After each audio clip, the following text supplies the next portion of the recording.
bác đã từng là nguyên phó hiệu trưởng và trưởng bộ môn nha chu và implant của trường Oxford Dental College. Và với 24 năm kinh nghiệm giảng dạy nha chu cũng như là cái ghép implant của mình thì hy vọng là hôm nay bác sẽ có một cái cơ hội sẽ chia sẻ với mọi người rất là nhiều kiến thức về môn cứng và môn mềm, và chúng ta sẽ có một cái bài học bổ ích ngày hôm nay. Thì để bắt đầu hôm nay em xin mời bác Anirban sẽ giới thiệu và sẽ bắt đầu cái buổi học ngày hôm nay luôn ạ. Dr. Anirban, you can start your presentation.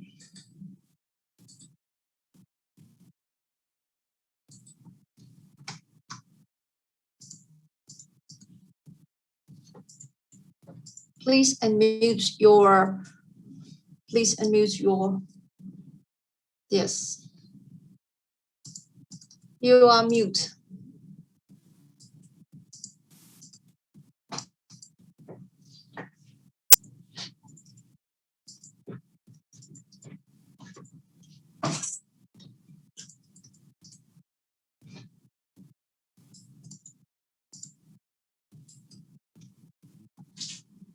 Welcome to all the participants who have been here for the webinar on bone grafts.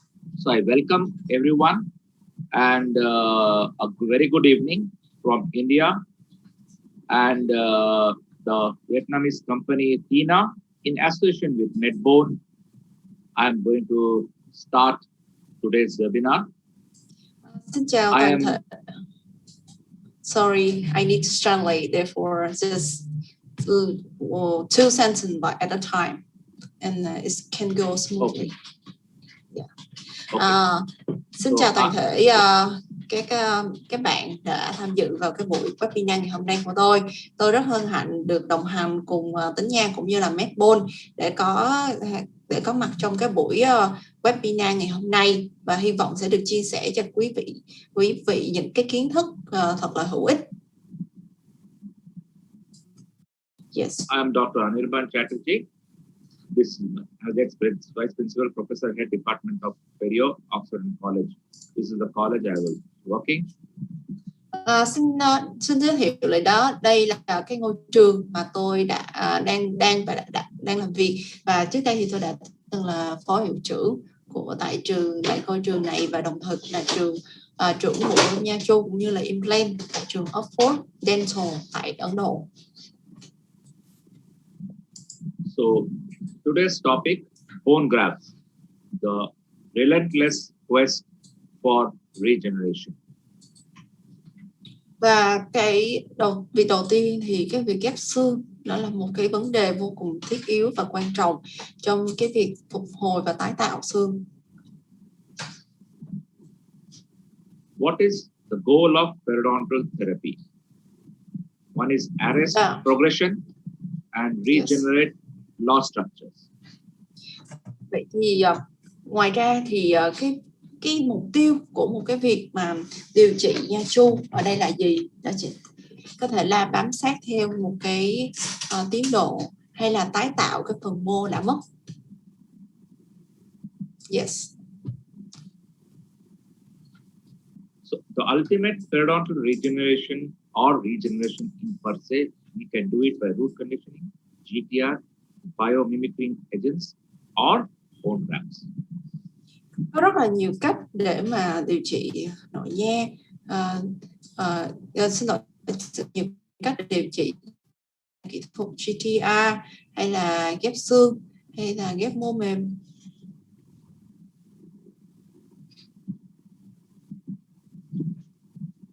How did the evaluation of bone graft happen? It happened in 1668 by Jacob. Then Higgs in 1923, autologous bone graft. Then Weber came with boiled, that is xenograft.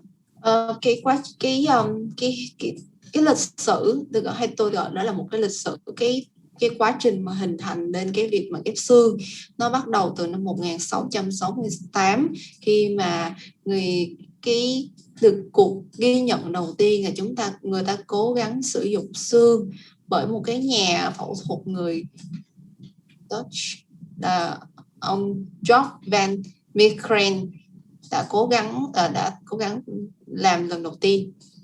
Và tiếp theo thì với năm 1923 thì bắt đầu có những cái sử dụng cái xương sử dụng xương tự thân và ở trong ghép nha chung. Then 1962 Melcher came with xenograft, Neighbors came with autogenous graft, intraoral, and James Mellon came with FDPA. Và sau đó thì có những cái kỹ thuật phát triển theo thời gian cho đến năm 1976 thì với James Mellon and Gerald Bauer đã cho ra cái FDPA. And lastly, in 1980, URIS came up with the demineralized halogen freeze-dried bone and alloplastic material. And 90s was the newer bone graft, which we are going to discuss today. Và đến năm 1980 thì người ta mới bắt đầu đến những cái loại xương đó là hay được viết tắt là DFPA, hay nó gọi là cái loại xương mà đã khử khoáng rồi. Đến năm 1990 thì nó sẽ cho ra đời những cái loại xương mới hơn, ví dụ như là xương dị loại và xương tổng hợp là một loại xương mà tôi cũng muốn chia sẻ đến vào ngày hôm nay. Pardon, there's some audience cannot hear well, therefore I will check in the connections. Please give us 1 minute. Okay. Các bạn hỗ trợ một bác sĩ, anh không có nghe rõ được. Các bác sĩ có nghe rõ em nói không ạ? Các bác sĩ nào nghe không rõ thì có thể do là Okay. So as for the classification of the bone graft goes, we have divided the non-osseous and bone derived by Kong et al. 1978.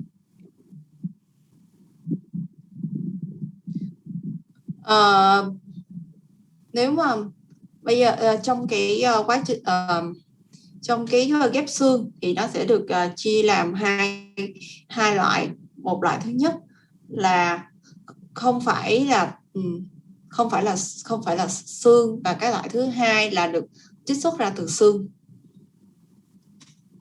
And under non-osseous, there are a lot of them: collagen, dentin, cementum, coral. And what we are going to discuss today is anorganic bone with TCP, Bioceramics Polymers, basically the TCP which we are going to derive.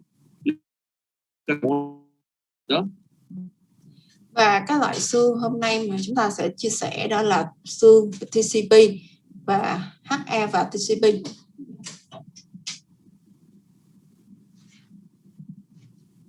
This is by Carranza in 1996, another one of the classification. He has described like human bone, autogenous bone graft, which is direct allogenic grafts. Và ở đây thì vào cái nghiên cứu của Carranza năm 1996 thì ở đây là người ta sử dụng loại xương đó là xương tự thân. And then we have bone substitutes of xenografts and mainly the alloplastic graft, which we are going to discuss again. I'm telling tricalcium phosphate, basically TCP bioactive class. Và ngoài ra thì sẽ có sử dụng thêm có cái trong bài nghiên cứu này sẽ có xương dị loại cũng như là xương tổng hợp và có chứa các chất như là TCP và HA mà hôm nay chúng ta sẽ nghiên cứu. So according to the inductive potential, it's how it develops with forms with the bone. We have osteoinductive property of bone graft. We have osteoconductive and osteoneutral. Và dựa vào cái tính chất sinh học của xương thì có thể được chia thành là cái osteoinductive hay còn gọi là chất nền tăng trưởng, osteoconductive dẫn truyền xương, osteoneutral or neutral. Okay. Osteoneutral. Yeah. So if you see in this, alloplastic grafts are seen in all these three. That is osteoconductive, alloplast is seen in osteoconductive, alloplast in osteoconductive, and even alloplast is seen in osteoneutral, which is resorbable beta tricalcium phosphate. So sorry, I'm sorry that I cannot hear you well because it's just like connection, just little word by little word. Okay, I'll repeat again. Yes. In this slide, we can see all the three osteoinductive, osteoconductive property, and osteoneural property is present in alloplast, and even alloplast, which is resorbable beta tricalcium phosphate. Okay. Cả ba cái tính chất này thì luôn có cái sự tồn tại của alloplast. Okay. Yeah. So this is ideal property of graft, but what is marked in red color, what we have to see is ideal property should be facilitating vascularization. It should stimulate osteoinduction and framework of osteoconduction and osteoneutral. Đây là một trong những cái nghiên cứu mà đưa ra là những cái yếu tố mà hoàn chỉnh và hoàn hảo cho cái việc ghép xương.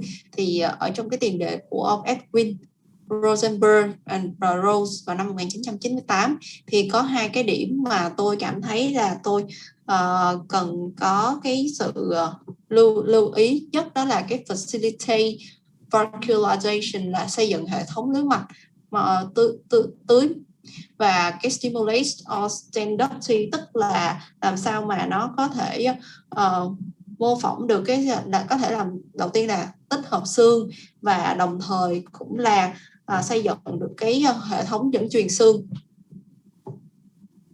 Yeah. So Nassim in 1999 added two more things: completely replaced by host bone and induced and enhanced cementogenesis. Và cái tiếp theo là trong cái phần nghiên cứu của Nature vào năm 1999 thì hoàn toàn là thay thế được cái xương của cái xương của bệnh nhân với một cái chất lượng và số lượng tương tự, và làm cái cách nào để mà tái tạo được xương, làm tăng trưởng và tái tạo xương. The main aspect of bone graft is resorption of the graft and replacement by new bone. For that, okay. Yeah, please go on. Yeah.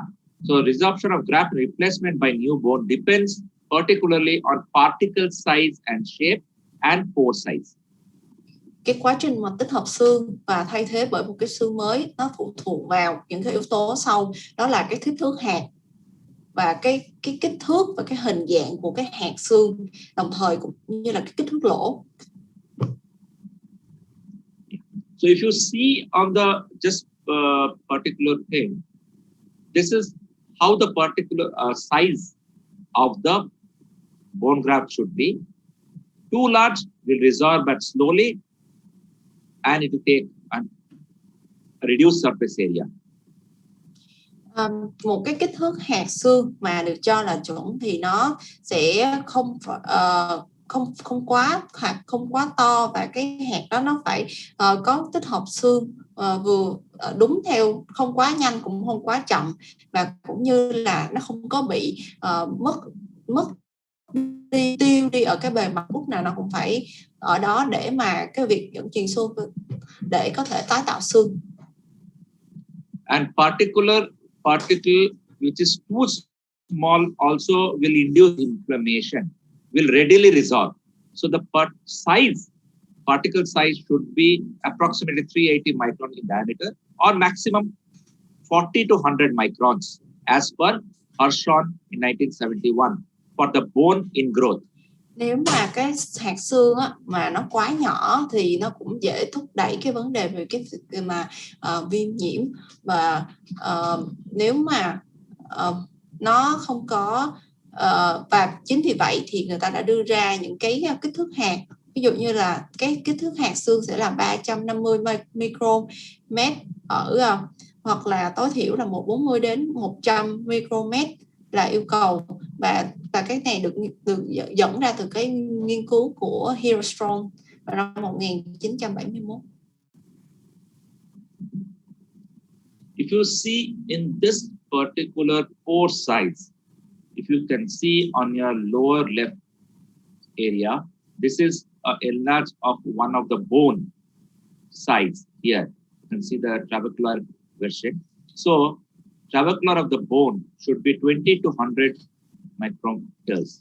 Cái kích thước của trong cái kích thước của xương xốp thì nó rơi vào khoảng kích thước từ 20 đến 100 micromet, và khi mà nó đã đạt được 100 micromet thì nó mới đủ cái nơi để mà cho máu có thể lưu thông vào và so when the when the trabecular reaches 100 micron, or when the pores ingrowth of 40 to 100 micron in size, it will have osteonatal bone ingrowth. Pores are vậy là để mà cái việc mà xương có thể được tái tạo lại thì cái kích thước lỗ hạt và kích thước lỗ của hạt đó phải từ 40 đến 100 micromet trong kích thước để mà giúp cho cái quá trình xương được tái tạo tốt hơn, và kích thước lỗ hạt là khoảng 100 micromet là cần thiết.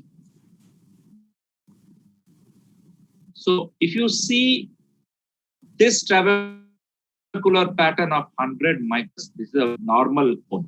And if you see the medbone logo, which is this way, this definitely is the granule of medbone, TCP, which looks like this. And these pores are for bone ingrowth. They have made the granules this size. This way each granule should be there.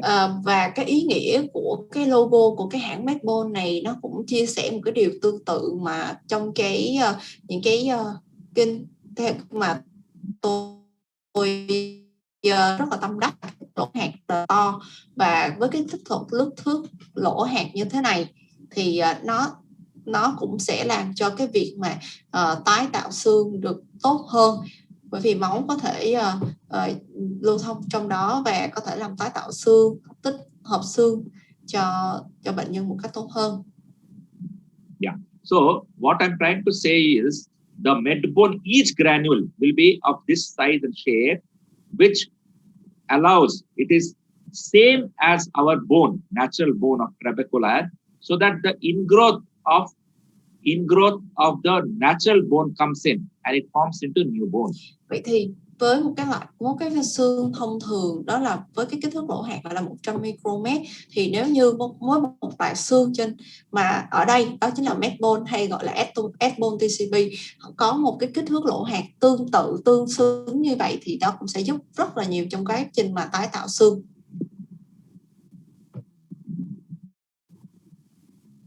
Let's come to different types of bone. First and foremost, which is standard as autogenous bone graft, gold standard. It has got all the properties. Contains source of. Đầu tiên thì tôi sẽ phân tích một chút về các loại xương. Đầu tiên thì là xương tự thân. Loại xương này. Okay. Is it okay? Shall I go back to? It's okay? Yes, it's okay. Okay. It's okay. Okay. So what is the limitation of autograft? The main autograft limitation is inadequate graft material. You cannot get so much of graft material from the patient's own mouth. It is more invasive. In the sense, you have to do extra surgery for getting the enough of bone. That is a limitation. Okay. quay trở lại với cái việc xương tự thân thì trong cái trong hầu như thì chúng ta luôn luôn nghĩ là xương tự thân là một cái tiêu chuẩn vàng trong cái việc mà lựa chọn xương ghép, nhưng đôi khi nó cũng đi kèm với những cái vấn đề như ví dụ những cái vấn đề liên quan tới có một số giới hạn khi chúng ta dùng xương tự thân của bệnh nhân, và ví dụ như là những cái vấn đề như là sang thương của bệnh nhân, hoặc là những cái vấn đề làm gây những cái chấn thương trong quá trình mà cố gắng lấy đi cái phần ghép xương đó từ bệnh nhân.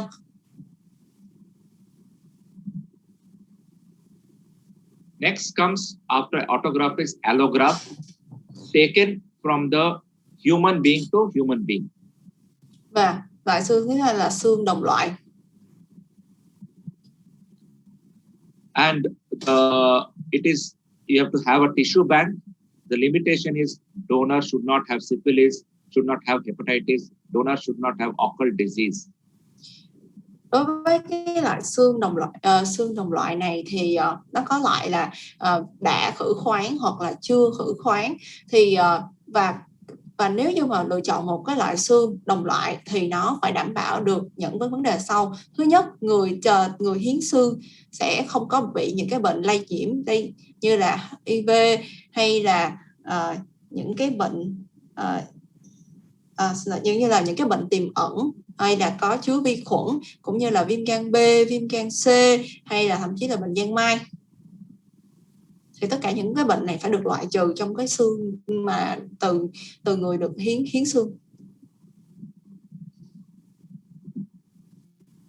Okay. So the possible explanation will be to get an alloplastic bone on the patient will be insufficient quantity of bone.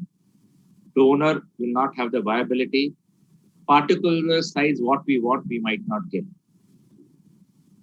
Ở đây thì khi mà chúng ta lấy xương đồng loại thì sẽ có những cái giới hạn, ví dụ như là bởi vì cái người mà hiến xương thì nó có thể là ở nhiều cái độ tuổi khác nhau, ví dụ và khi như vậy thì chúng ta sẽ không có lấy được cái kích thước lỗ hạt mà chúng ta cần, là kích thước hạt mà chúng ta cần từ 100 đến 300 mm thì nó sẽ không có được như những cái chúng ta kỳ vọng.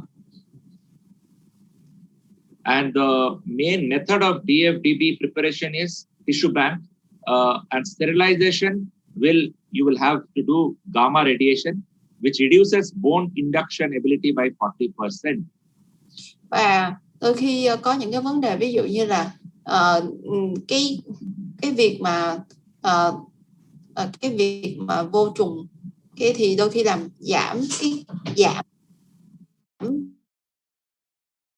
cái việc mà khả năng mà xương hợp tới 40%. Now, third type of bone graft is the xenograft, which is either from bovine bone or from natural colon. Vậy cái loại tiếp theo mà tôi muốn phân tích đó là xenograft, là xương dị loại. Thì cái loại này có thể rất đang phổ biến trên thị trường, có thể là xương bò hoặc là một cái xương tự nhiên từ một động vật nào đó. So in this also xenograft main is risk of disease because it is taken from a cow or a pig. So the transmission in disease, whereas in bovine spongiform encephalitis you can have. Và những cái rủi ro khi mà chúng ta sử dụng xương dị loại thì nếu như mà lựa chọn những loại xương mà không rõ nguồn gốc thì sẽ dễ dẫn đến những cái vấn đề như là rủi ro nếu mà cái giọt xương nó có chứa một cái mầm mống bệnh, hoặc mầm mống bệnh, hay là ở con người thì hay có bệnh gọi là bệnh Jacob. Okay. So one more question of xenograft problem is religion. See, a lot of because it is taken from cow's bone or calf bone or from pig's bone. So in some religion they don't use the bone of a pig. In some religion they don't use the bone of cow. So means they are religious thing. So taking into consideration, we cannot use this xenograft in all the patients. Và đôi khi là có một số vấn đề về tôn giáo thì chúng ta sẽ không có sử dụng cái loại xương bò này, cho nên là có một số nước thì sẽ không có sử dụng. Lastly, we come to the main topic of alloplastic material, which is Bioceramics, Polymers and Bioactive glass. Ở đây thì hôm nay chúng ta sẽ nói về cái xương mà hôm nay chúng ta quan trọng nhất của ngày hôm nay, đó là xương tổng hợp.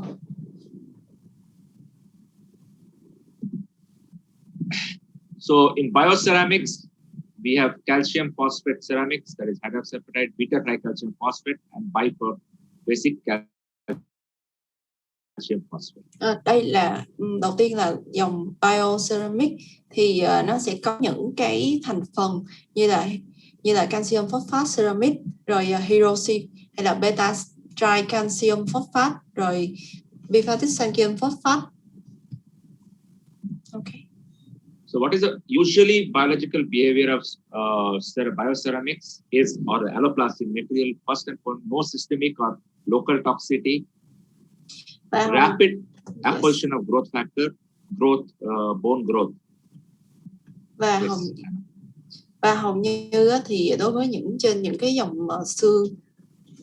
dòng xương này á, thì nó sẽ không có chứa những cái chất làm hại hay là như thế nào, nhưng mà nó còn có tăng thêm những cái chất mà làm cho cái xương có thể tích hợp nhanh hơn. Và very well tolerated by the soft tissue, no inflammation. There is fibroblast attachment and devoid of osteogenic effects. Không chỉ là xương và nó còn có hỗ trợ cho cái việc mà làm có thể giải quyết cả vấn đề về mô mềm. Okay.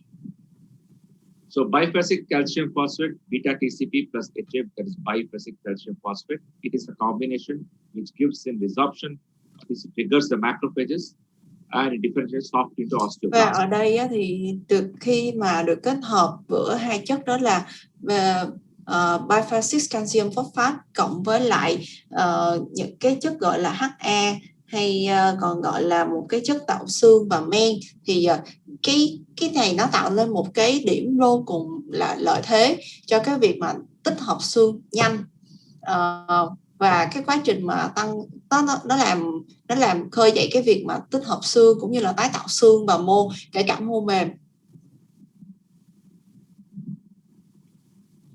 Regarding the pore size, I already discussed, it has to be between 50 to 100 micron. We have different companies like Osteon, Ceraform, Bone Ceramic, and Medbone at Bone, which has 75% to 25% TCP. Which is Ở đây thì xin cho tôi phép được so sánh một số cái dòng xương ở trên cái thị trường, cũng như là với lại cái dòng xương mà tôi đang sử dụng, đó là Medbone. Thì cái phần trăm mà HA và TCP ở đây là Medbone đã mang lại một cái HA, độ HA cũng như là TCP cao nhất, HA với 75%, còn TCP là 25%. Thì cái việc này sẽ làm giúp rất là nhiều cho cái việc mà tái tạo xương và hình thành xương mới. So as per NHēt al, it gives a better acceleration of new bone formation and new attachment and superiority of bone formation.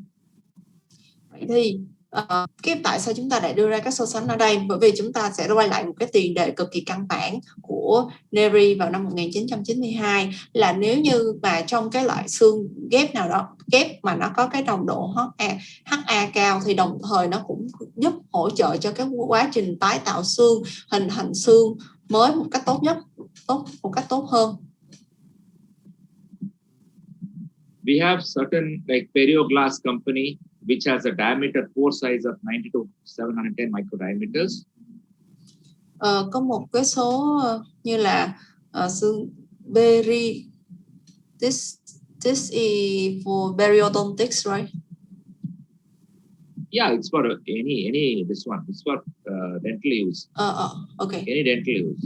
This it's for implant. Is a bone block, or this is for periodontic surgery? Not only periodontal surgery, it can be anything. Anyway, it's one of the bioactive glass. So I've just put it. I just want to show that 90 to 710 is the diameter. Actually, ideally, it should be 50 to 100. Okay. Diameter is more. Okay, I'm going to explain. Cái này là một cái perio class, có cái kích thước là từ 90 đến 710 micromet diameter. Then we have one more biogran, which also is 300 to 350 micrometer diameter, which is also on a higher end. Và có một cái loại khác thì có cái kích thước từ 300 đến 350 micromet. Then we have our add-bone TCP. If you see, we have add-bone TCP at various granules, 0.1 to 0.5, 0.5 to 1 mm, which is the ideal granule, and even 1 to 2 mm. Then we have blocks and cylinders. Rất là nhiều loại xương trên thị trường có cái nồng độ HA cũng như là TCP tương tự. Không có nhiều cái loại mà có cái nồng độ HA cũng như TCP tương tự. Và ở đây add-bone TCP của Medbone thì nó cho ra được một cái dòng sản phẩm mà một cái dòng xương ghép nó có rất là nhiều kích thước hạt để cho chúng ta lựa chọn hơn nhiều nhất dạng hạt. You can see the histological structure of a Medbone TCP. You can see there is TCP all around, and this is the new bone formation here. This is a new bone formation. Ở vị trí mũi tên mà tôi chỉ vào ngay gần chữ TCP thì đó là cái chỗ mà xương mới đã được tái tạo, và cái vùng màu trắng xung quanh đó là chất TCP. Calcium phosphate, 3 calcium phosphate. You want to go back? Yeah, it's okay. Already is fine. Oh, okay. So now we have alloplasts of different alloplasts with resorbability. We have POP historic region. We have tricalcium, which is resorbable. We have resorbable dense porous hydroxyapatite, which is non-resorbable. Bioglass, which is non-resorbable. So if you see, tricalcium phosphate TCP is resorbable and comes in the bone. Đó, đây là những cái chất mà để cho ở trên thị trường thì có những loại xương tổng hợp mà có những cái thành phần như bên tay trái thì cái chất mà trong cái xương của Medbone đó là tricalcium phosphate thì nó có cái tính chất về là có khả năng tái tạo xương. So advantage of add-bone TCP is it is resorbable completely, has very high mechanical resistance, high porosity, and radio opaque. Và ở đây thì cho phép tôi xin nói về một số cái lợi điểm của cái loại xương add-bone này, vì nó có một cái tính chất hóa học rất là tốt, cũng như là nó có khả năng tích hợp xương tốt, cũng như là hỗ trợ rất là nhiều trong quá trình tích hợp xương cũng như là tái tạo xương mới. Because of high porosity, it allows osteoblasts to proliferate through the open channels, and it forms into new bone. Các bạn phải lưu ý có vấn đề là khi mà những cái nguyên bào xương mà đã được tái tạo thì ta chọn lựa những cái sản phẩm, những cái nguyên vật liệu mà có thể tái tạo ra được thật là nhiều nguyên bào xương cho chúng ta. Thì ở đây tôi nghĩ là cái này có thể là thỏa mãn được một trong những cái điều kiện đó. And it has no membrane is required to be used in this case of add-bone TCP. No membrane is required. It has got a beautiful vascularization. Và một trong những cái nữa là khi trong việc sử dụng thì chắc là đó một cái yếu tố yêu thích nhất là không có sử dụng màng. Bởi vì dựa vào cái tính chất hóa học của cái dòng xương thì dòng xương S-bone này nó không có cần sử dụng tới màng. It is very easy to handle because of high cohesiveness and it has got a very volume stability. Và ở trong cái dòng xương này thì nó xây dựng một cái mạng lưới mạch rất là tốt và rất là dễ dàng trong cái việc thao tác và kết dính và thao tác với nhau, và rất là dễ dàng cho chúng ta trong cái việc mà thực hiện cái phẫu thuật cấy ghép. Okay. And it is very safe, reduces the surgery time, avoids painful removal of autogenous, high availability of synthetic. Và ở đây thì nó rất là an toàn, nó tiết kiệm thời gian cũng như là không có đau, và đặc biệt là rất là nhiều xương được tái tạo sau đó. Okay. Yeah. So this is about a little about hydroxyapatite. It acts as an inert biocompatible filler and osteoconductor, which is available in bone. Và ở đây thì những cái chất ví dụ như là mà tôi đã từng nói tới, như vậy là hydroxy apatite, và là trong những cái thành phần mà chúng tôi đã vừa mới nhắc đến. Okay. This is beta TCP, which has been used in a lot of serious perio cases, implant cases, and showed that lot of data, human studies have been shown for periodontal regeneration implants, which is rapidly resolved. Và có rất là nhiều cái nghiên cứu và cho rằng là trong cái chất beta TCP này, cái TCP này, tricanxium phosphate này, thì nó được sử dụng kể cả trong những cái việc điều trị về nha chu.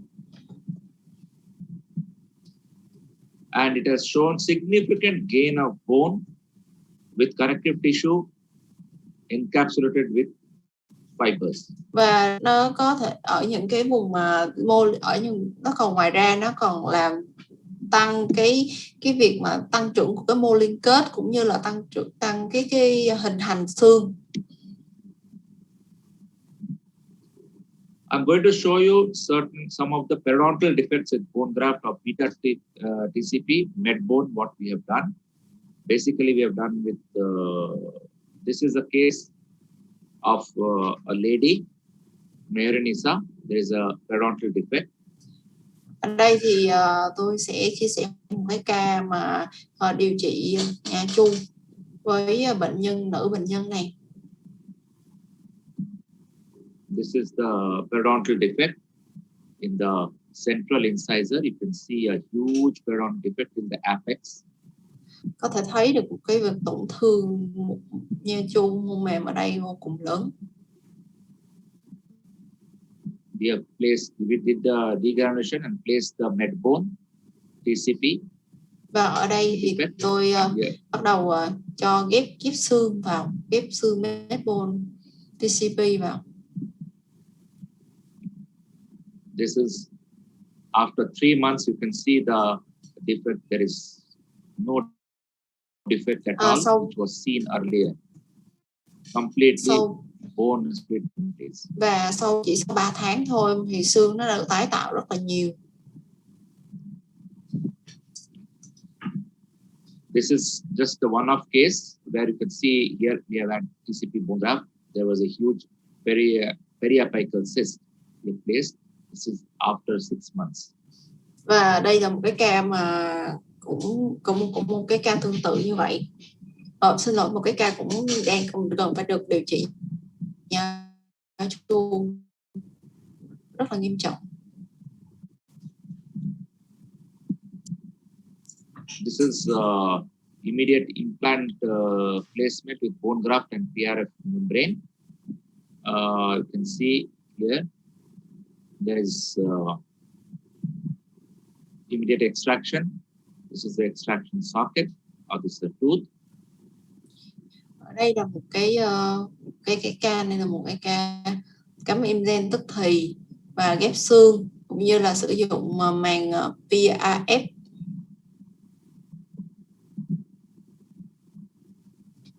Here we have placed immediately implants.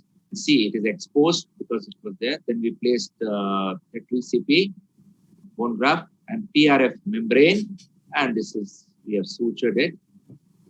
Và ở đây thì tôi đã sử dụng những cái bước như là đầu tiên là tôi đặt implant tức thì, rồi sau đó tôi cho ghép xương và đặt màng PRF vào và khâu lại.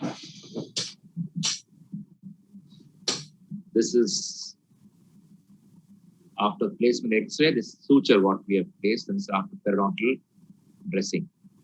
Và đây là hình ảnh X-quang, cũng như là còn đây là hình ảnh sau khi đã khâu lại.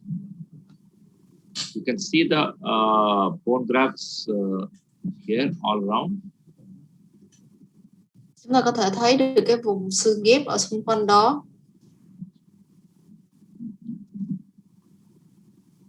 This is a preoperative case of peri-implantitis. Đây là phần trước khi ốp. Preoperative case. Here we reflected here and see it is almost 10 mm of bone loss or probing depth. Chúng ta có thể preoperative. Yes. After operation, you can see the amount of bone loss all around, where we have placed the beta TCP graft and PRF membrane. Ở cái hình mà chúng ta sẽ dùng cái thám châm để mà kiểm tra được cái việc mà mất xương của nó đến như thế nào bằng việc thăm dò. Sau khi thăm dò xong thì chúng ta bắt đầu lật bạt ra, thì các bạn có thể thấy ở những cái phần này, tại cái việc mà mất xương nó vô cùng mất rất là nhiều xương. Vì vậy thì tôi sẽ quyết định là ghép xương cũng như là ghép chung với màng PRF. This is after the placement of the bone graft, suturing. This suture is placed, and this is after periodontal dressing. Và ở đây thì tôi quyết định là tôi sẽ cho cái việc ghép xương rồi sau đó chúng ta đặt màng PRF vào và tôi khâu lại. Và preoperative and post-operative. You can see the difference of so much of bone has taken place. Đây là hình ảnh trước và sau khi phẫu thuật. Thì các bạn có thể thấy là cái phần thể tích xương cũng như nó đã được tăng lên rất là nhiều. This is one more case. You can see the pre-placement of implant. The buccal area, there was a dip. There was less width between the buccal and the lingual area. Đây là một cái ca khác, và cái phần xương mặt ngoài cũng đã bị mất đi một cách rất là nghiêm trọng. This is the reflection. Và đây là sau khi tôi mở nó ra. Preparation for the implant placement.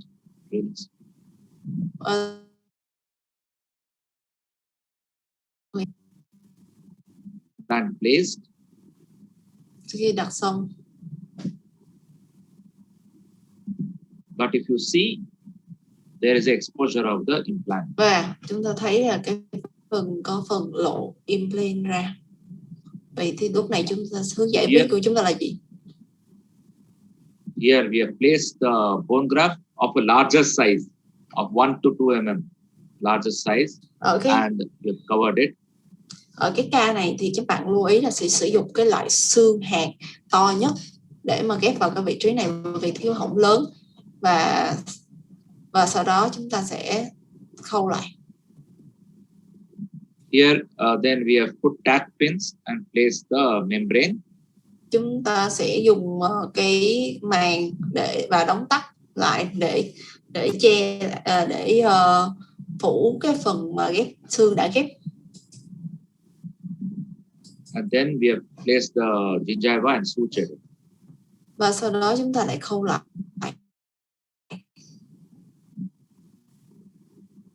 You can see the fullness of the tissue after bone graft has been placed.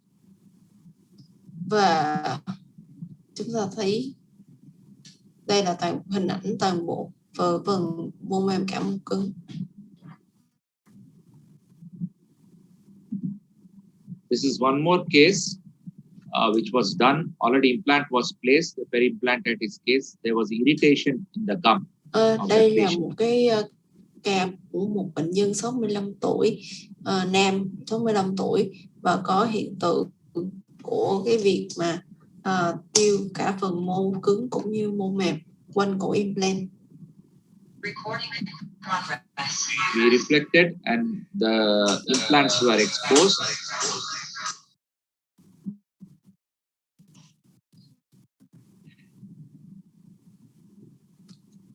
Đầu tiên thì tôi đọc bài ra.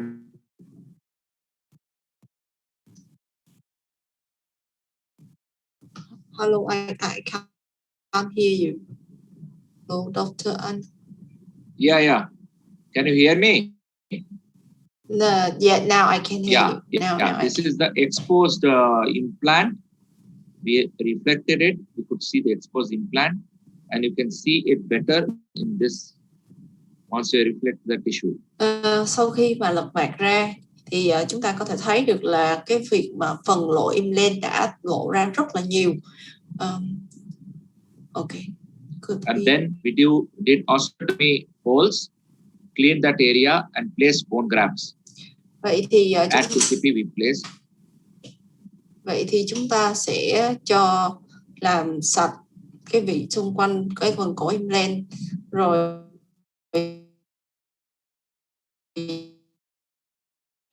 làm thật sạch và sẽ bắt đầu thực hiện ghép xương. And then place back the tissue and suture it. Chúng ta sẽ cho cái phần ghép xương vào và chúng ta bắt đầu chỉnh khâu lại. This is immediate after suturing. This is almost 6 post-operative. Và sau 6 tháng sau, đây là hình ảnh sau 6 tháng. Now, what will happen if there is exposure, peri-implantic exposure of this implants like this? I think you can save this after the break. How do you think? You want a break? Yeah. Yes, we can save this after the break. Okay, fine. Yes. I have no issue. Yeah.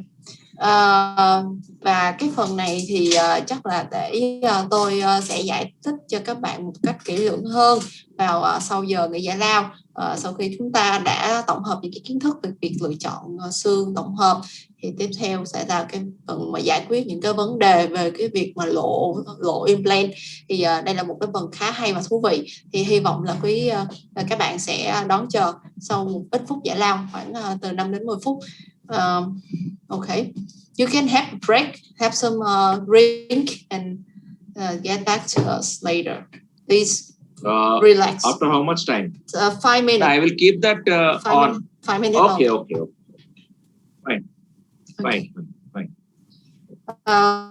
Trong cái quá trình giải lao để chúng ta đến với cái phần vô cùng quan trọng của ngày hôm nay, giải quyết những cái vấn đề về cái việc mà lộ implant, thì em sẽ chia sẻ một số cái thông tin của thêm cho cái sản phẩm này về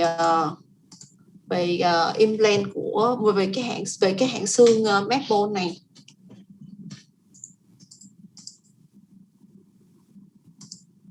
Thì mình cùng nhau xem một cái clip về cái hãng xương này.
Sau khi mà xem qua hai cái clip này thì chúng ta có thể thấy được cái dòng xương này nó có những cái nghiên cứu rất là thiết thực về cái việc mà cái việc mà tích hợp xương nó sẽ làm thẩm thấu máu vào và là như thế nào. Thì hy vọng là quý bác sĩ có thể ủng hộ Tính Nha với những cái gói dùng thử như là mua 2 tặng 1 của hãng xương Medbone này với cái giá rất là vô cùng hợp lý. Hy vọng các bác sĩ sẽ ủng hộ thêm và liên hệ với các bạn sale Tính Nha để có thể mua và sử dụng thử cái dòng xương này với cái tính hiệu quả của nó cũng như là những cái nghiên cứu. Rồi quay lại thì cũng có một số cái chương trình khuyến mãi ngày hôm nay. Hy vọng là quý bác sĩ không bỏ lỡ những cái chương trình khuyến mãi đặc biệt dành cho Implant Anirban Implant mua 10 tặng 5. Và ngoài ra thì bên Tính Nha còn có phân phối cả dòng màng collagen, mua 3 thì sẽ tặng 1. Hy vọng quý bác sĩ sẽ biết đến những cái mà ngoài ra còn có mặt hàng về màng PTE, mua 5 tặng 1 Biomem, với lại một số dòng màng thì đang có chương trình là mua 2 tặng 1.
Okay, I think I will leave the screen for you again.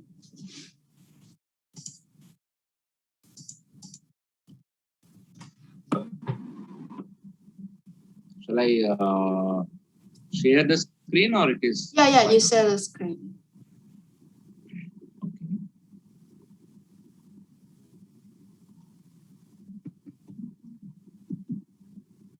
Yeah, can you see? Yes. Can we start? Yes. Okay. So welcome again to all participants after a break. So here we are coming into what will happen if there is apical exposure of the implants once you have placed. Integration is very good. It is very stable. What do we do? Gì khi mà khi mà đặt cái con implant này vào và nó đã bị lộ implant ra, nhưng mà nó vẫn cái con implant này nó vẫn còn đang trong cái tình trạng rất là tốt, tức là nó không có bị lung lay hay là có cái dấu hiệu muốn rớt ra.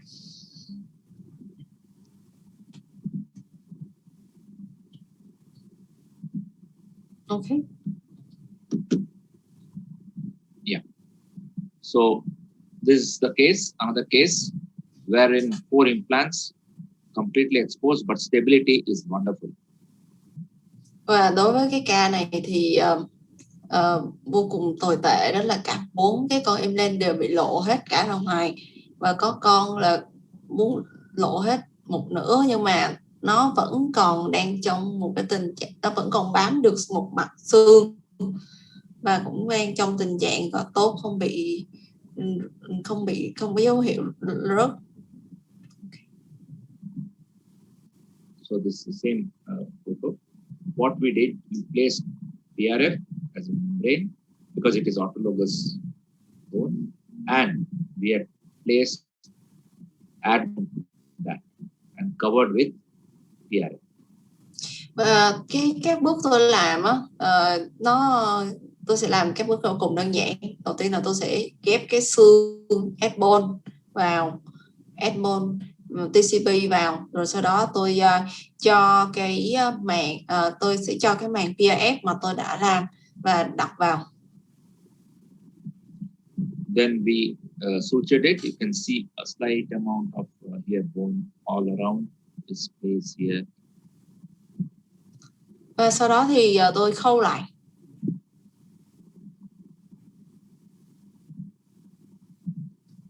Now the latest of the thing is injectable platelet-rich fibrin, sticky bone. Vậy thì ở đây thì chắc là một cái kỹ thuật này mà tất cả các bác sĩ ở đây, hầu như rất là nhiều bác sĩ biết đến, đó chính là làm sticky bone hay là PRF.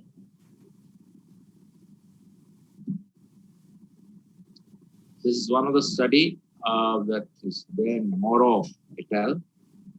He tells about the polymerization with technicality of injectable platelet-rich fibrin. Và ở đây thì tôi cũng có một số cái nghiên cứu cũng như là những cái dẫn chứng mà nó liên quan đến cái việc mà tái tạo xương ghép, trong cái việc xương ghép, và cũng như là cái việc mà làm sticky bone hay là PRF nó hỗ trợ như thế nào trong các quá trình hỗ trợ lành thương, hỗ trợ tái tạo xương.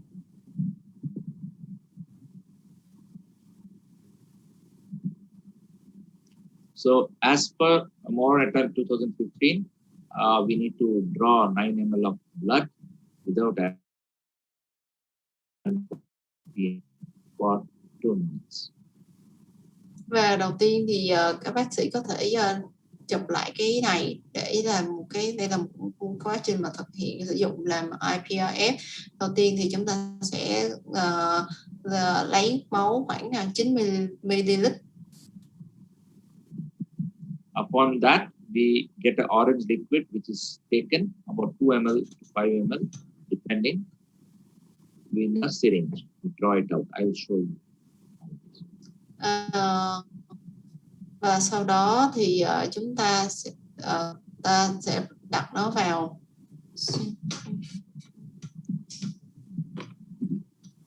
This is how IPRF is prepared.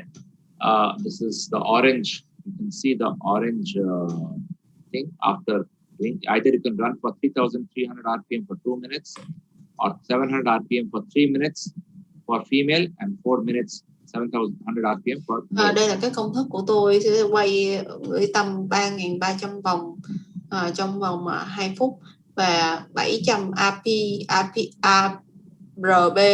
trong vòng 3 phút cho phụ nữ, còn 4 phút là cho đàn ông. Đây hình ảnh mô phỏng. Why 3 minutes for female? Because the hemoglobin level of females will be less than the male. That's why 3 minutes for female and 4 minutes for male. So sorry, I cannot hear well. Why? Okay. See, it is run for 700 RPM.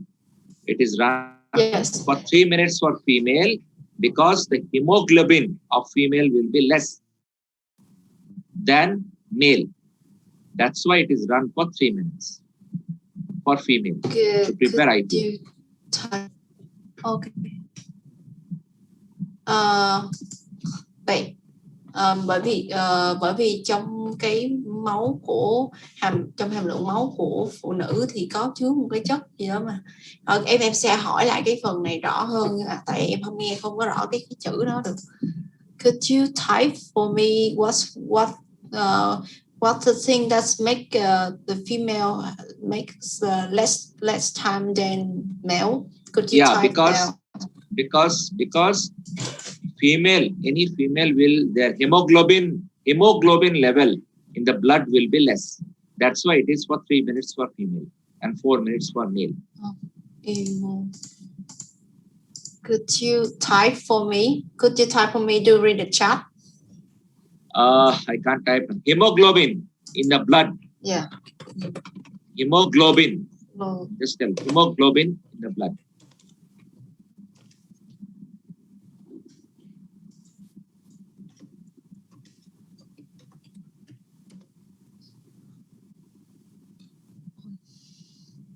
Ok, em sẽ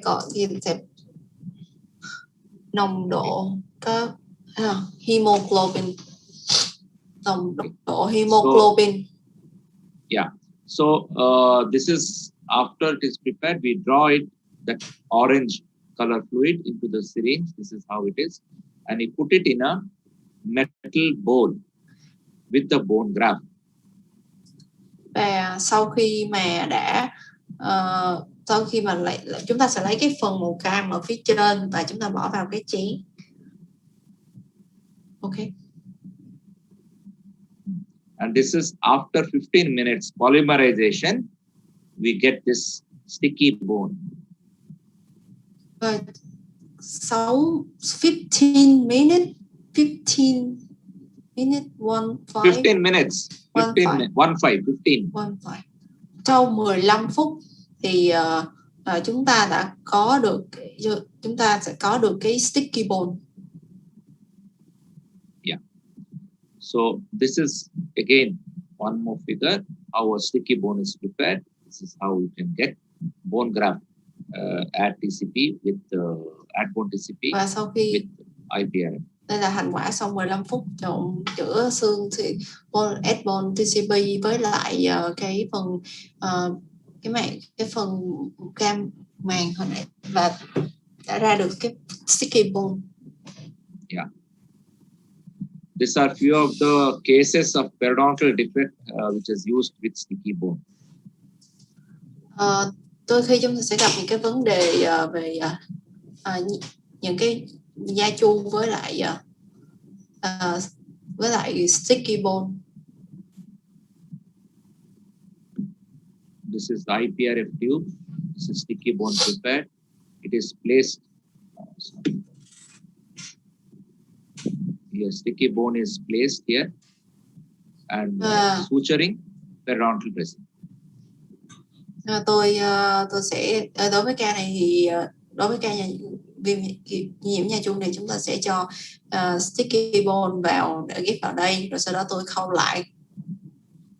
What is the white one? What is the white one you cover up? Periodontal dressing. That is for periodontal dressing, co-pack. Okay. To protect the area. This is one more case, same thing, periodontal defect and sticky bone placed. Suture and then periodontal dressing. Bác sĩ lại tiếp tục ghép xương, ghép xương rồi sau đó khâu lại và dùng băng nha chu. Cảm ơn bác sĩ Phương Nguyễn đã giải thích ạ.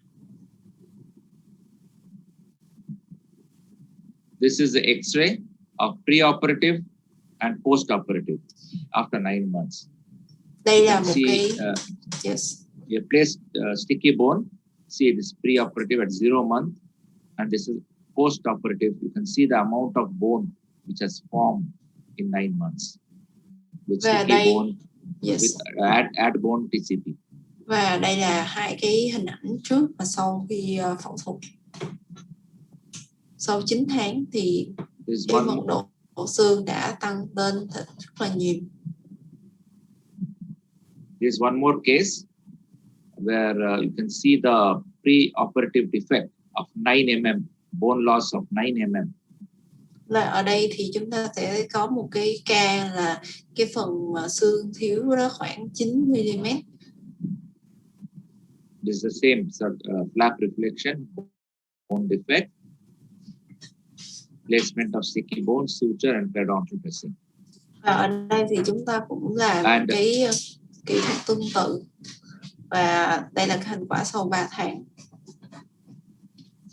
So you can see after 3 months, the periodontal defect of 3 mm đã tăng.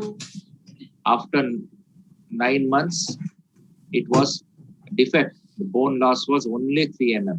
You can see the bone loss here 3 mm, which was 9 mm at the beginning. Và lúc đầu thì cái phần mà xương bị mất là 9 mm và sau khi 9 tháng thì cái phần đó nó đã được tái tạo lại và chỉ còn lại 3 mm thôi, chỉ phần thiếu chỉ còn lại 3 mm. This is one more case. Defect is 8.5 mm. You can see the defect here. 8.5 mm.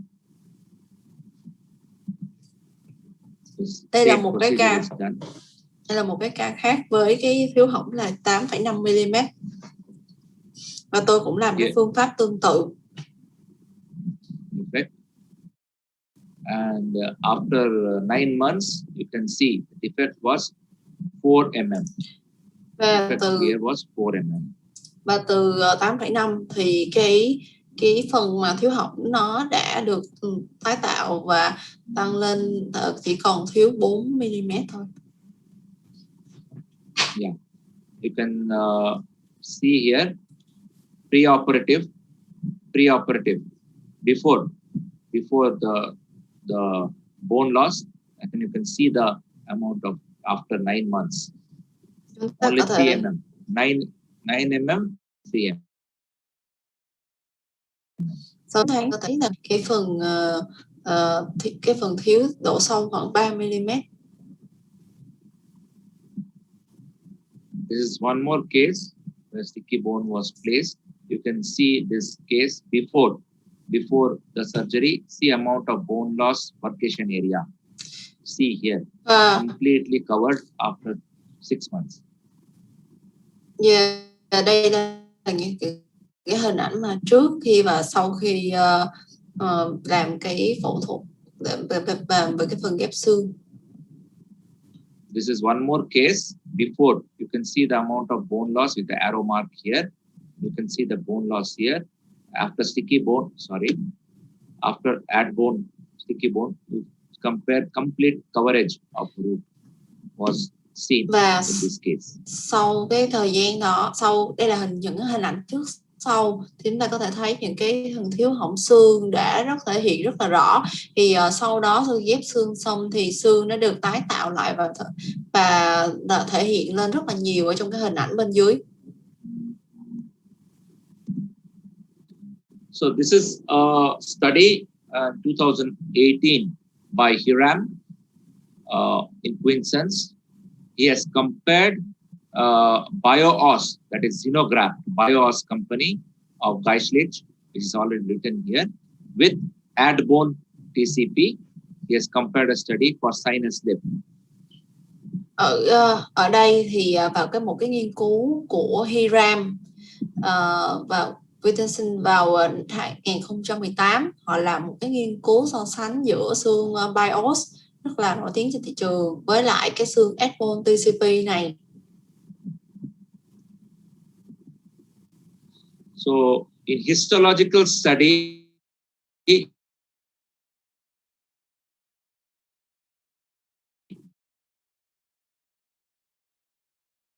after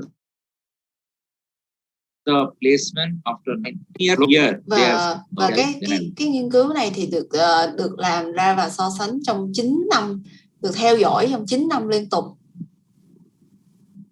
In 9 years, histologically, they saw there was enough of bone, new bone formation with histologically with add-bone TCP, which is shown here, add-bone TCP of granules surrounded by viable bone, vital bone and bone osteocytes.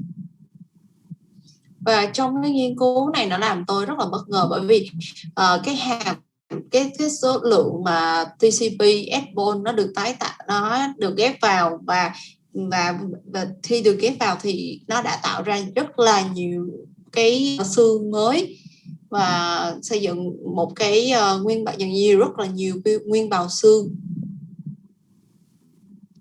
And in with Geislich company's BioOS, they saw that there was bone presence, but it was not resolved. It was not resolved. Whereas TCP was completely resolved. Và sau 9 năm theo dõi thì có một cái vấn đề ở đây là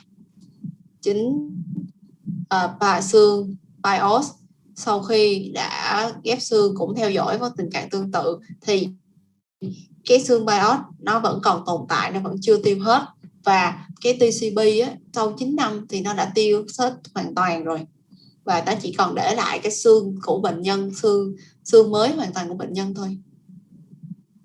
And the authors, the Hiram and et al. Found there was definitely lot of bone in ad-bone TCP, but in BIOS, you have to place a membrane.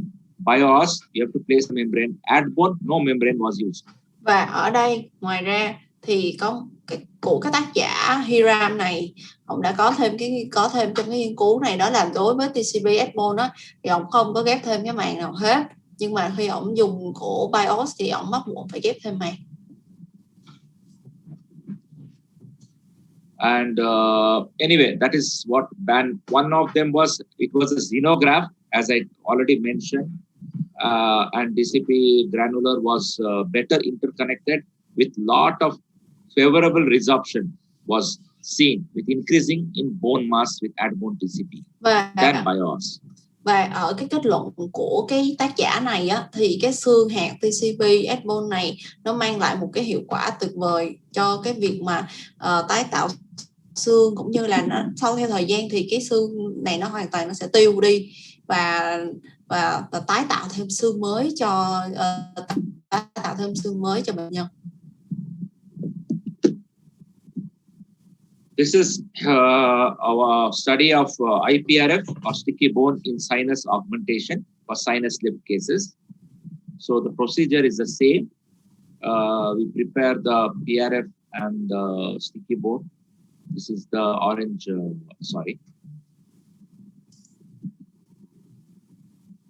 This is the orange IPRF, PRF, then add bone added, and then mixed. You make into the granules. I mean the bone.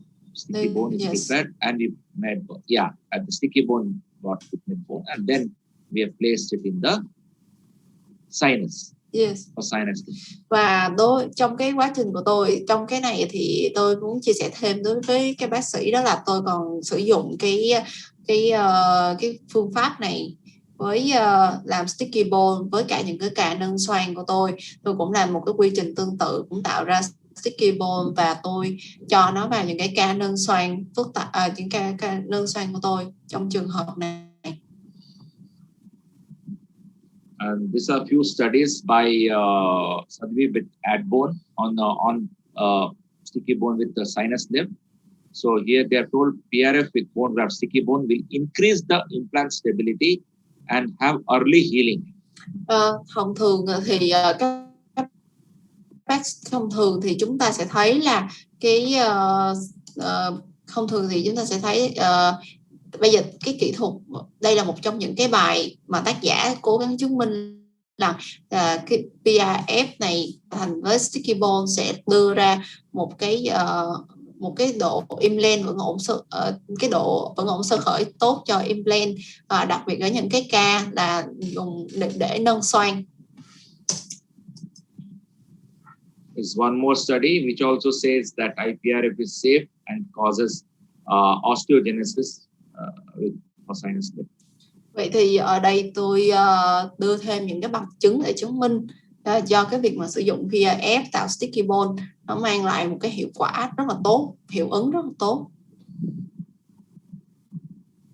Same thing. There is one more study which has achieved the same amount with the better ISQ, in the sense the stability of the implant with IPRF with the TCP bone. Chúng ta có thể xem những cái dẫn chứng này thông qua những cái hệ số ISQ với những cái nghiên cứu vào năm 2019 của cái nhóm tác giả sau, và họ đã nghiên cứu ra ở những cái group, ở những cái nhóm khác nhau thì sẽ có cái độ ISQ khác nhau.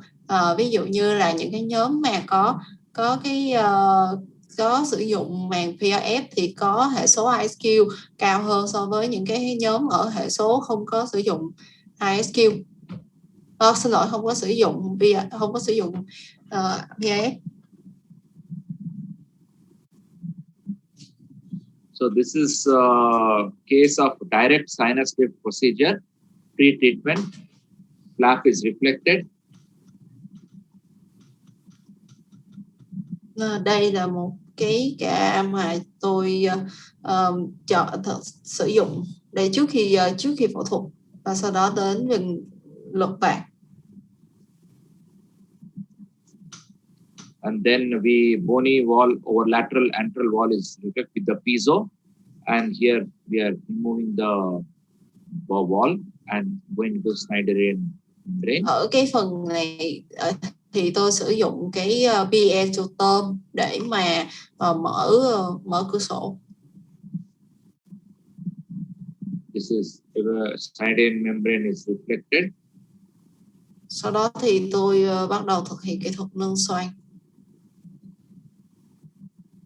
And the bone graft TCP back in the sinus cavity, and then that bone piece which was over the deficient. Và tôi cho ghép xương vào cái vùng mà nâng đó, rồi tôi đóng lại và đóng tắt lại. This is the pre-operative OPG. You can see there is no. This is a sinus wall here, not very thin, and here you can see after post grafting direct sinus lift. See the screw what was there, and see the amount of so much of bone graft. Ở đây thì đây là bức hình trước và sau khi phẫu thuật. This is after that we have placed the implant. The four implants were placed. You can see the X-ray. Sau đó thì tôi bắt đầu đặt implant vào.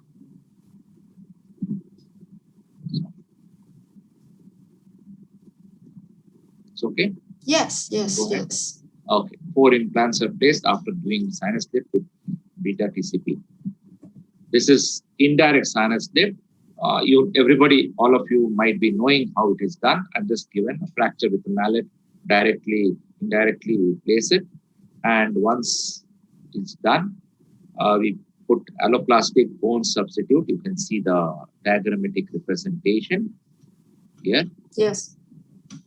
And, đây là những cái mô phỏng mà tôi thực hiện cái việc nâng xoang bằng cái bộ osteotom như thế nào. Thì hy vọng là cái hình ảnh mô phỏng này có thể giúp các bạn hiểu hơn về cái cách thức mà tôi sử dụng.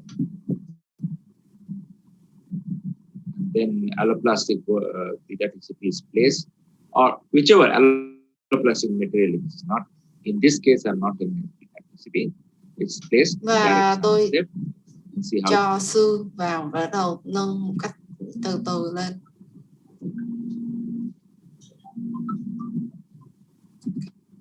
Then you can place the implant.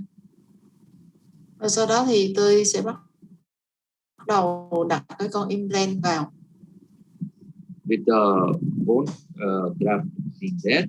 Và đây là có xương ở bên trong. Thì đây là hình ảnh cuối cùng. So this is the case. You can see the direct sinus lift. You can see this red marks. This is the bone grafts, alloplastic bone graft what we have placed. And this is after the final with the crown. You can see the bulkness of the sinus area here. Đây là hình ảnh mà X-quang của cái ca mà tôi vừa mới thực hiện từng cái bước cho các bạn xem bằng một cái hình ảnh mô phỏng, và đây là hình ảnh thực tế qua hình X-quang. Đây là phần xương ghép. This is one more case. You can see the X-ray. You can see the amount of, this is the margin of the sinus, and this is the margin of the present distal bone. See it's very thin. Very thin. Và chúng ta có thể nói ở đây là cái phần này chúng ta cần phải nâng xoang, bởi vì cái phần xương nó quá mỏng đi. Thì ca này bắt buộc chúng ta phải thực hiện việc nâng xoang. This is the pre-operative. This is after the incision was placed. Đây là trước khi phẫu thuật. Rồi sau đó should I go back? Yeah, you can continue. It's okay. Okay. One. So this is the instrument. Okay. Next is we have taken the measurement and reflection of you can see the beautiful bone here where we are going to place. indirect sinus step. We have done the osteotomy preparation. Chúng ta có thể lật mặt ra. Sau khi lật mặt trước khi đó chúng ta sẽ đo bằng túi nú, rồi sau đó chúng ta lật mặt ra và chờ thực hiện đặt implant vào.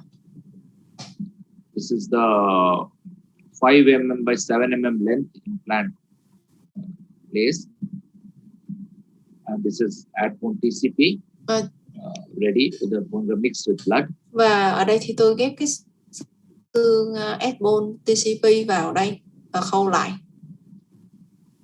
And this is after placing suture removal, suture placement.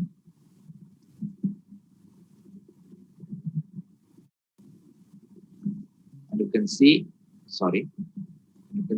Yes. Here we indirectly how we place the bone graft. You can see the amount of bone graft which has been pushed here, and then this is the implant which was placed.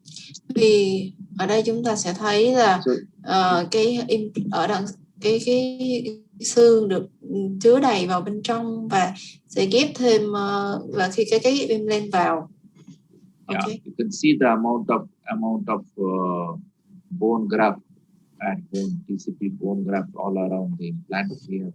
Now the base of the sinus is here. Và chúng ta có thể thấy rất là nhiều xương xung quanh ở cái vùng đó. These are few of the studies about a review article of 10 years of review article, what I could see by Mark Hover about beta tricalcium phosphate for bone substitute.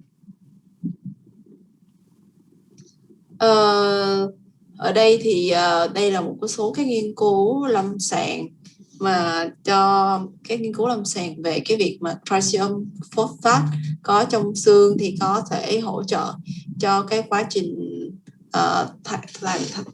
thành xương mới như thế nào. Beta TCP, as per the 10-year study, and there are 200 more articles coming up. It is shown it is osteoinductive, osteoinductive, which can one of the most potent bone graft substitutes, which allow full bone graft,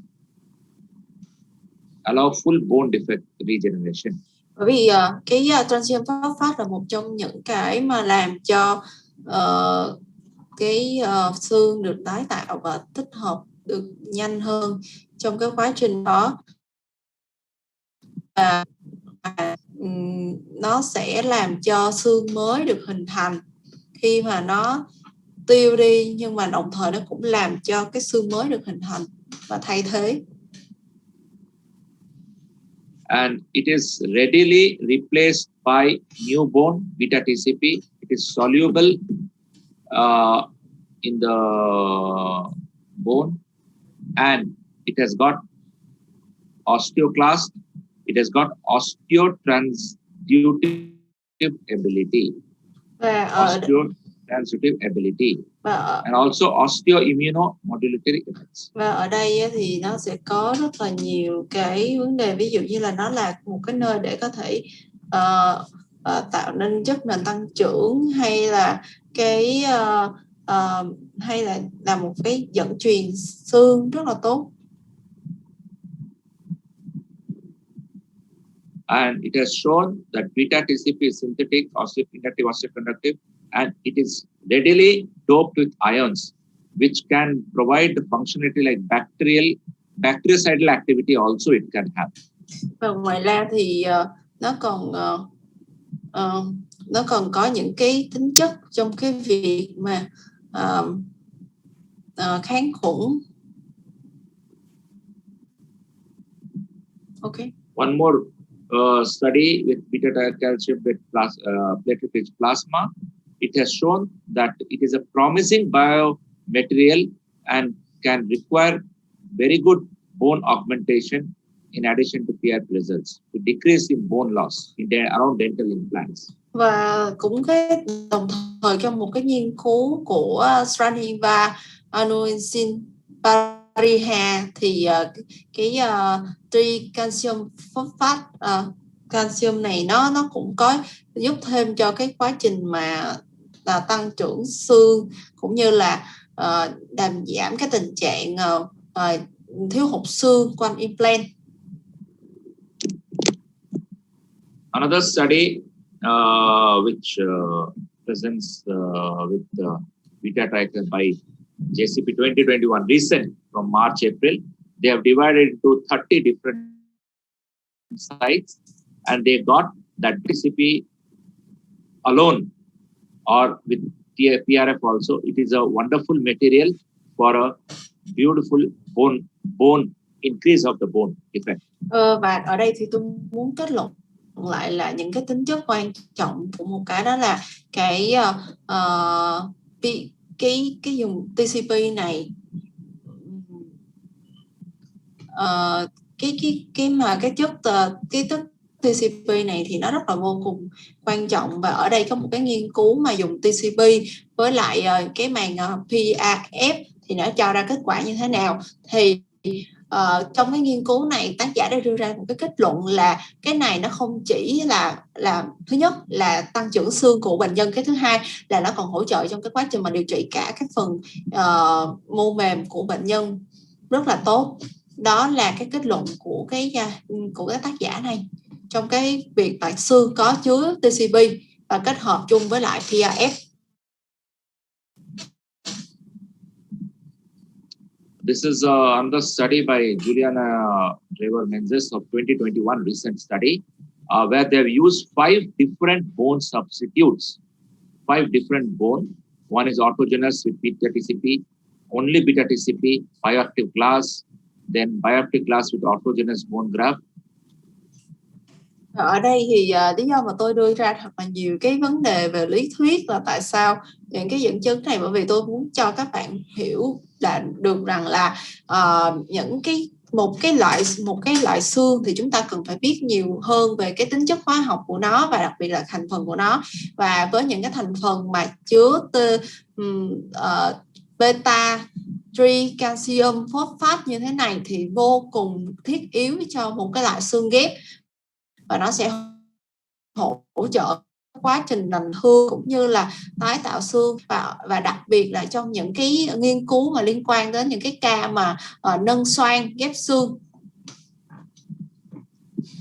So with this I came to a conclusion of the complete study. Conclusion is significant reduction in clinical probing depth with beta TCP bone or bone graft as such is seen, and different reported studies are there of autograft, allograft, xenograft, alloplastic material occur with respect to histological outcome. Ở đây thì tôi muốn tổng kết cái bài học của chúng ta, đó là có rất là nhiều loại xương có rất là nhiều loại xương, xương đồng loại, dị loại, tự thân, xương tổng hợp, và quan trọng ở đây đó là một cái loại xương với một hợp và hiện nay có những xương tổng hợp.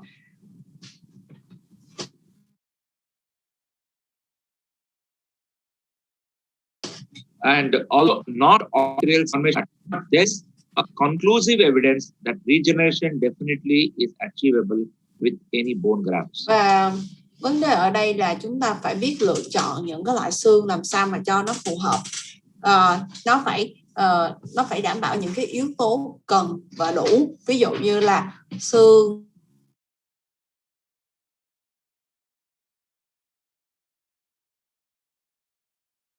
phải có đủ chất phần trăm TCPH và lựa chọn một cái vật liệu đó. In the years from last 20 years have shown that alloplastic bone graft material is better availability. You can get as much amount you can. Cases regeneration for bone replacement around implants and sinus lifts, alloplastic material are better.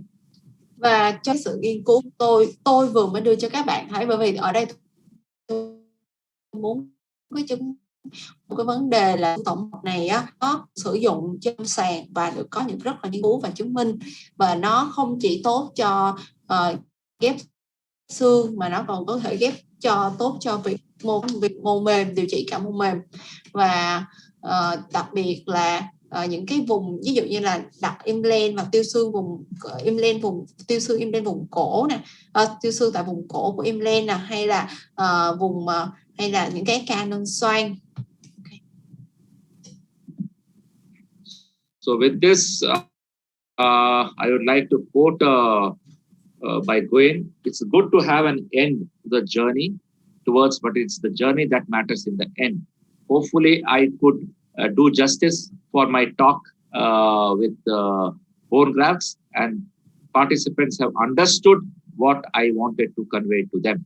That TCP, bone graft, any company, I'm not telling Medbone as particular, but this has proved to be very good. It is really good to work out for implant, sinus lift, and other periodontal defects with at both TCP. Và lời nói và tôi muốn gửi một cái lời thân thương đến tất cả mọi người. Hy vọng là cái bài học ngày hôm nay của tôi thì sẽ mang lại một phần nào đó có ý nghĩa trong cái việc mà thực hành lâm sàng của quý vị. Và ngoài ra thì tôi muốn gửi một cái lời chúc sức khỏe tới tất cả mọi người ở đây. Và nếu mà các bạn có bất cứ một cái câu hỏi gì thì có thể đặt câu hỏi với tôi, và tôi sẽ sẵn sàng giải đáp để cho các bạn thêm những thông tin cần thiết.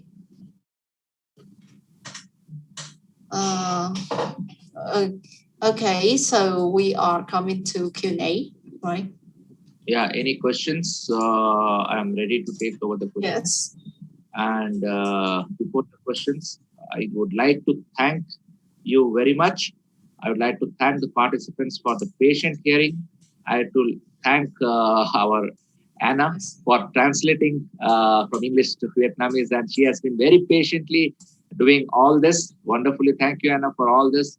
I'd like to thank the company THØ and Medbone for giving me the opportunity to speak about a few of the cases what I have done, plus about the Medbone, and it was very nice interaction with the participants. I'm ready for the questions, and thank you once again everyone for a patient hearing. Rất là cảm ơn các bạn đã ở đây với tôi và lắng nghe tôi chia sẻ những cái vấn đề xoay quanh những cái câu chuyện lâm sàng của tôi, và rất là cảm ơn Tính Nha cũng như Medbone đã cho tôi có cơ hội được đây cái chia sẻ với các bác sĩ tại Việt Nam. Rất hân hạnh được chia sẻ những kiến thức này với bạn, và em cũng có một cái chia sẻ là thật sự thì bác đang ở giữa một cái tâm dịch tại Ấn Độ, nhưng mà vẫn trong một cái tư thế rất là luôn luôn hân hoan để mà chia sẻ kiến thức với tất cả với các bác sĩ Việt Nam. Lúc mà em nghe em mời bác hiện tại trong cái đợt này thì em được nghe một cái tin đó là hầu như là những cái người nhà của bác này ở Ấn Độ đều đang bị Covid, rất là Covid thì rất là sốc, nhưng mà bác vẫn giữ một cái tâm trạng rất là ổn và vẫn hoàn thành cái nhiệm vụ của mình và chuẩn bị bài vở cho chúng ta ngày hôm nay. Nên em sẽ gửi một cái lời cảm ơn rất là chân thành tới bài giảng của bác ngày hôm nay. So for my yes. And I would be willing, if it is required, to come up with a few more webinars on implants with sticky bone and membranes like PRF, which I am mastering on that. So in case if your company would be wanting to get some more webinars with bone, I am willing to go ahead with some more. Thank you very much. I can take up some questions if there are any. I also very